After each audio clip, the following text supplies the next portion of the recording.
আমার দ্বারো যে দাদারে বাদ দেখরা তার বয়স 75 হয়ে গেছে আর বর্তমানে গলাত ক্যান্সার বেমার তার গলার ভিতরে দিয়া বার থেকে দেখা যান না তার ট্রিটমেন্টের লাগে বাইরে যাওয়ার লাগে ডাক্তারে কইছে আর বাইরে যাইতে হইলে অলমোস্ট 3 থেকে 4 লাখ টাকা খরচ হয় এই বেমার সুস্থ হইতে আর 3 থেকে 4 লাখ টাকা ব্যবস্থা করতা এরকম অস্তিত্ব তান নাই ও যে দাদারা ডাক্তার বাদ আমার দ্বারো এন তানোর ছেলে তাই সিমেন্টের কাজ করেন সিমেন্টের কাজ তার পরিবার চালাই যাইতরা তাই একলাও রোজগার নেওয়াল্লা এই পরিবারও আর তাই রোজগার করিয়া আমার পরিবার চালাই যাইতরা আর এই অবস্থায় অত বড় একটা বেমার টান পরিবারও আইছে টানটানোর যা কিছু আসলো মানে ধরিলেন ওষুধ খরচ করতে গিয়া বেচাবেচি করা লাগে মোটামুটি সব কিছু খুয়াইয়া এখন ফিট বেরো লাগার পরে টান আমরা কাছে আইসেন গত কয়েকদিন আগে এই দাদা আমার কাছে আইসলা ওখানে আমার অফিসে আইসলা তো আওয়ার পরে তান্ডে আমি কইয়া দিয়েছি যে রোগী লইয়া আইবা সম্ভব হইলে কারণ রোগী দেখলে আপনার একটু বেশি টাকা পয়সা দিবা আর 2 নম্বর স্থানে স্ক্যানারের ব্যবস্থা আসলো না তো স্ক্যানার একটা ব্যবস্থা করিয়া আইবা তো বর্তমানেও তাই আইসন কিন্তু তার স্ক্যানার ব্যবস্থা না তার স্ক্যানার নাই আমি ভিডিও যে স্ক্যানার দেওয়া দেখরা স্ক্যানারটা আমরা স্ক্যানার তাই ওখানে আবার টান্ডে আমরা কইছি যে আমরা স্ক্যানার দাম নাই আপনার স্ক্যানার দিন কিন্তু তাই অনেক রিকোয়েস্ট করি আমরা কইছেন যে আমরা একটা দেওয়ার লাগিয়া তার কারণে আমরা বাধ্য হইয়া এটা দরবার চাইয়া আমরা স্ক্যানার দিয়া দিছি আর আমরা এগুলো দেওয়া আপনার কোনো আপত্তি আছে নি কোনো আপত্তি নেই তো আপনারা শুনতে পাবেন আপনার মুখ তাকিয়া যে স্ক্যানার দেওয়ার কোনো আপত্তি নাই আপনার যেন তেন যত পারেন এই স্ক্যানারের টাকা দিয়া সহযোগিতা করবা আপনার যে টাকা দিবা আমরা টানটানটে আবার ওগুলা ট্রান্সফার হবে অ্যাকাউন্টের মাধ্যমে টানটান অ্যাকাউন্ট আছে কিন্তু বড় মোবাইল নাই তার কারণে স্ক্যানারের ব্যবস্থা নাই তো দাদা আপনার এই বেমারটা কেমন দিন থাকিয়া প্রায় বছর থাকি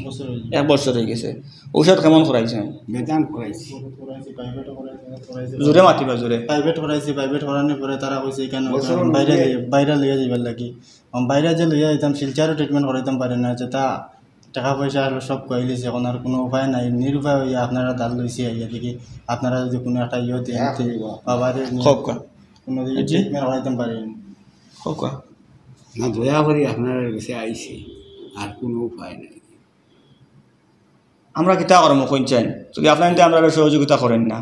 আমরা তো একলা আমরা পক্ষে সম্ভব না আপনারা শক্তি অনুযায়ী যেটা পারেন ওটা করিয়া দেখবা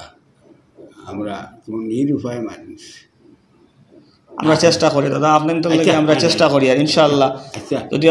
আমরা ভিউয়ার্সে আপনাদের সহযোগিতা করবো আমরা স্ক্যানার দিয়া দিমু যেন যত পারেন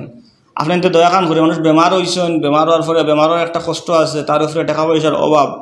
এরপরে মানে এখন মুরব্বী মানুষ তাদের এই বয়সও তাই তাদের বিনা বেমারে শরীর লইয়া চলাও কষ্টকর আর এই অবস্থায় ক্যান্সার বেমার তাই যে কতটুকু কষ্ট করতে ডেইলি আপনাদের নিশ্চয়ই বুঝ পাইতেরা মারতে পারেন না খাওয়া দাওয়া কিনা করেন খাওয়া গোলাবা যায় না তো দয়া করে কই আর আপনার যেন যত পারেন দিয়া সহযোগিতা করবা আর বাদ বাকি আপনার তোর সহযোগিতার উপরে ভিত্তি করিয়া টাইন কেন আইসেন আপনার সহযোগিতা করলে টাইন ওখান থাকি মানে টান এই দাদারে লইয়া বাইরে যাইতা গিয়া ট্রিটমেন্ট করিয়া সুস্থ করাইতা আর আপনার যদি সহযোগিতা করেন না তো ওরকম বেমার লইয়া অন্তিম সময় কাটাইতে লাগবো যার কারণে যেন যত পারো স্ক্যানারও দিয়া সহযোগিতা করবা সবার কাছে হাত জোড়ে করি আর আমার যে যত পারো একটু সহযোগিতা করো আমার আর উপায় নাই নিরুপায় হইয়া আমি পরাকণ্ঠ পরিবারের কাছে আইছি আপনারা যা দৃষ্টি করবা আমি তাহলে বাইরে যদি ট্রিটমেন্ট করাইতাম বাড়িতে তো বাইরে লিয়ে যাই পারি না তো শিলচার ট্রিটমেন্ট করাইতাম তাও পয়সাও নেই শিলচার ট্রিটমেন্ট করাইবার পয়সা নেই ডাক্তাররা তো কইছে বাইরে যাবে কিন্তু শিলচার ট্রিটমেন্ট করাইবার পয়সা নেই আমার কাছে ওরকম অবস্থা হয়েছে বেমার আল্লাহ খারে কোন সময় দিবা আর সে কোন বেমার লইয়া আমরা যদি বনমু এটা খোয়া যায় না বড় বড় টেকা আল্লাহ মানুষের আল্লাহ বড় বড় বেমার দিয়ে নিমিষে শেষ করতে পারেন আল্লাহ পরীক্ষা করেন তো আমরা যদি সদকা করি তো সদকা দিলে বলা মুসিবত দূর হয় আমরা জানি তো যার কারণে আল্লাহ আমরা বাঁচাইয়া রাখতা